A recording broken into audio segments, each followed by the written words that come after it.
একবার ভেবেছিলাম যে আজকে যেহেতু ছুটি আছে পুরো শুয়ে বসে সারাদিন ধরে দিনটা কাটিয়ে দিই, কিন্তু সেটা করলে তো আমার হবে না। একটাই ছুটির দিন, সেই দিনগুলোকে প্রচুর কাজ আমার থাকে। তো বেরিয়ে পড়েছি, আমি যাচ্ছি একটু কলকাতার দিকে। আর সেখানে গিয়েও বেশ অনেক কিছু কাজ আছে। আসলে যা হয়, একটা দিনের মধ্যে সব কাজ আমি সেরে নিতে চাই, না হলে পরে আবার পুরো এক সপ্তাহ আবার ওয়েট করতে হয় পরের ছুটি আসার জন্য।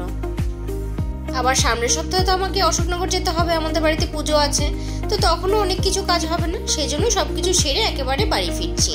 সব হয়ে গেছে আমার, চলে এসেছি মেট্রো স্টেশনে। এবারে আমি ট্রেন ধরবো। তবে এখানে বেশ ফাঁকা ফাঁকাই আছে, কিন্তু যেহেতু বিকেল হয়ে গেছে ট্রেনে প্রচণ্ডই ভিড় থাকবে। আর এই দেখো, আজকে বাড়ি ফিরে রাতের ডিনারটা কেমন সিম্পলসে করে নিয়েছি। যেহেতু আজকে মঙ্গলবার, তো আমার নিরামিষ, সেই জন্য সবকিছু মিলিয়ে একেবারে সেদ্ধ দিয়ে ভাত বানিয়ে নিয়েছি। কখনো কখনো গরম গরম সেদ্ধ ভাত খেতে কিন্তু বেশ ভালো লাগে। অবশ্য তোমাদের কেমন লাগে সেটা কিন্তু আমাকে অবশ্যই লিখে জানিও।